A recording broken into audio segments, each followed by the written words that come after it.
அனைவருக்கும் சந்தன கலைப்பிரியா ஜோதிடத்தின் சார்பாக இனிய சனிப்பெயர்ச்சி நல்வாழ்த்துக்கள். என்னடா இவ சனிப்பெயர்ச்சிக்கெல்லாம் நல்வாழ்த்துக்கள் சொல்கிறாளே அப்படின்றத நீங்கள் பார்க்கலாம். சனிப்பெயர்ச்சி, குரு பேச்சு, ராகு கேது பேச்சு, இந்த பேச்சுகள் தான் நம்ம வாழ்க்கையில் ஒரு மிகப்பெரிய மாற்றத்தை உருவாக்க போகுது. இந்த பேச்சுகள் சாதகமான சூழ்நிலையில் இருந்தால் நமக்கு சாதகமான பலன்களும், பாதகமான சூழ்நிலையில் இருந்தால் நமக்கு பாதகமான பலன்களும் ஏற்படும். அப்படி இருக்கும்போது இந்த பயிற்சிகளை நம்ம கண்டிப்பாக கொண்டாடியே ஆக வேண்டும். வேணும்னா பட்டாசு வெடித்து புது துணி எடுத்தெல்லாம் உங்களை கொண்டாட சொல்லலை. ஜஸ்ட் ஒரு செகண்ட் அந்த சனி பகவானை நோக்கி, சனி பகவானே என்ன நல்ல பார்வையாக பாரு, எனக்கு எந்த ஒரு பெரிய சோதனை கொடுக்கக்கூடிய இடத்துல நீ இருந்தாலும் பெரிய லெவலில் சோதனை கொடுக்காத, என்னையும் கொஞ்சம் கர்ட்டசி, ஒரு பரிதாபப்பட்டு என் மேலே ஒரு பாவப்பட்டு கொஞ்சம் எனக்காக நீ கருணை பார்வையை பாரு அப்படின்ற மாதிரி நம்ம கேட்கலாம். ஸோ ஆக மொத்தம் எல்லாருக்குமே சனிப்பெயர்ச்சி நல்வாழ்த்துக்கள். இப்போ நம்ம பார்க்க போகிறது துலாம் ராசி.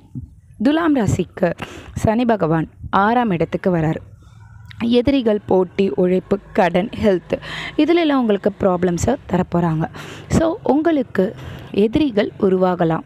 நீங்கள் செய்த கர்ம வினைகளின் சார்பாக உங்களுக்கான எதிரிகளை உருவாக வேண்டிய சூழ்நிலை ஏற்படும். வழக்குகளை நீங்கள் சந்திக்க வேண்டிய சூழ்நிலையை உருவாக்கலாம். உங்கள் மேலே குற்றங்கள் சுமத்தப்படும். நீங்கள் குற்றவாளியாக நிற்கப்படுவீர்கள். உங்கள் மேலே வீண் பழிகள், அவதூறுகள், அவமானங்கள் இதிலெல்லாம் நீங்கள் சந்திக்க வேண்டியது இருக்கும். உங்களுடைய உழைப்பை நீங்கள் கடினமாக கொடுக்க வேண்டியது இருக்கும். நிறைய தடை, தாமதம், பண விஷயத்தில் நிறைய பிரச்சனைகள் வரும். பணத்தை பேஸ் பண்ணி நீங்கள் ரொம்பவே இந்த ஒரு 2.5 வருஷ காலம் நீங்கள் அல்லல் படுவீங்க அப்படின்னு சொல்லலாம். ஸோ இந்த 2.5 வருஷ காலம் மட்டும் இல்லை, அடுத்தது வரக்கூடியது உங்களுக்கு கண்ட சனி வருது. அப்படின்றப்போ இப்போவே நீங்கள் அதுக்கேற்ற மாதிரி ப்ரிப்பேர் ஆகிக்கணும்னா பண விஷயத்தை நிறைய சேமிங்க, கடனை வாங்காதீங்க, சேமிக்கக்கூடியதாக இருந்துக்கோங்க. உங்களுக்கு ஹெல்த்தில் சின்ன சின்ன ப்ராப்ளம்ஸ் வருதா, இப்போவே போயிட்டு அதை பார்த்துருங்க. ஸோ ஹெல்த் ப்ராப்ளம்ஸ் வரலாம், எலும்பு பிரச்சனை வரலாம், மன அழுத்தம் வரலாம், மன அழுத்தங்கள், மன சோர்வுகள் ஏற்படலாம். ஸோ அப்போ பணத்தில் பண விஷயத்தில் கவனமாக இருங்க. அதே சமயம் உடல் விஷயத்துலையும் கவனமாக இருங்க. நிறைய உழைப்பை கொடுங்க. அதே நேரத்தில் உங்கள் ஆரோக்கியத்தையும் கவனிச்சுக்கோங்க.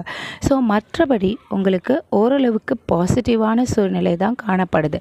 இருந்தாலும் உங்களுடைய நோய், கடன், எதிரி, போட்டி இதிலெல்லாம் ரொம்ப ஜாக்கிரதையாக இருக்கணும். நீங்கள் ஜாக்கிரதையாக இருந்தீங்கன்னா தான் வெற்றி வாகையை நீங்கள் சுட முடியும்.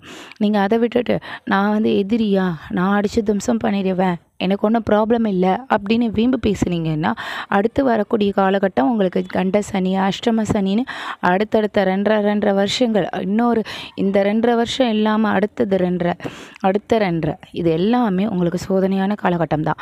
அப்படி இருக்கும்போது இந்த 2.5 வருஷத்துலேயே உங்கள் மனசை ஓரளவுக்கு பக்குவப்படுத்தி, உடம்பு ஓரளவுக்கு பார்த்துக்கிட்டு உங்களை நீங்கள் டேக் கேர் பண்ணிக்க வேண்டிய காலகட்டத்தில் நீங்கள் இருக்கீங்க. ஆனால் இந்த 2.5 வருஷ காலங்கள் உங்களுக்கு சோதனையான காலகட்டமாக இருந்தாலும் உங்களுடைய பாக்கியஸ்தானத்துக்கு 9ஆம் இடத்துக்கு குரு போகிறதுனால சில பலன்கள் மாறுபடலாம். அப்படி மாறுபடும் போது உங்களுடைய இந்த கர்ம வினைகள் கொஞ்சம் குறையும். இருந்தாலும் சனியை மட்டும் வச்சு பார்க்கும்போது இந்த 2.5 வருஷம் நீங்கள் கொஞ்சம் கேர்ஃபுல்லாக தான் இருக்கணும்.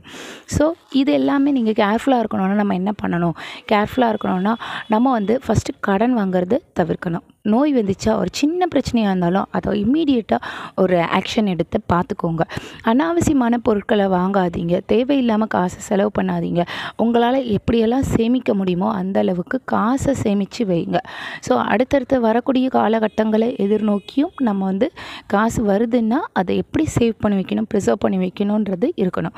ஸோ ஜென்ரலாகவே நீங்களும் விநாயகர் வழிபாடை ஏற்படுத்திக்கோங்க, ஹனுமான் வழிபாடை ஏற்படுத்திக்கோங்க, மற்றும் சனி பகவானுக்கு எல் தீபம் ஏற்றி அவருடைய மனசை குளிர வைங்க. ஸோ எல் தீபம்ன்றப்ப நிறைய பேர் வீட்டில் எல் தீபம் ஏற்றலாமான்னு சொல்லுவாங்க. வீட்டில் எல் தீபம் ஏற்றக்கூடாது, நல்லெண்ணெய் தீபம் மட்டும்தான் ஏற்றணும். கோயில்களில் நீங்கள் எல் தீபம் ஏற்றலாம். ஸோ இல்லைனா சுத்தமாக ஆட்டப்பட்ட, செக்கில் ஆட்டப்பட்ட கூடிய எண்ணெயை வாங்கி கோயிலுக்கு தானம் கொடுக்கலாம், அபிஷேகங்களுக்கு கொடுக்கலாம், இதெல்லாம் செய்யலாம். அப்படியும் இல்லை, அதெல்லாம் என்னால் முடியலன்ற பட்சத்தில் ஒரு ஏழைகளுக்கு காலணிகளை வாங்கி கொடுக்கலாம். இல்லைனாக்கா ஒரு காகங்களுக்கு உணவு வைக்கலாம். இதெல்லாமே நீங்கள் செஞ்சுட்டு வந்தீங்கன்னாலும் சனியினுடைய மனதை குளிர்விக்கக்கூடிய சூழ்நிலை ஏற்படும். நன்றி, வணக்கம்.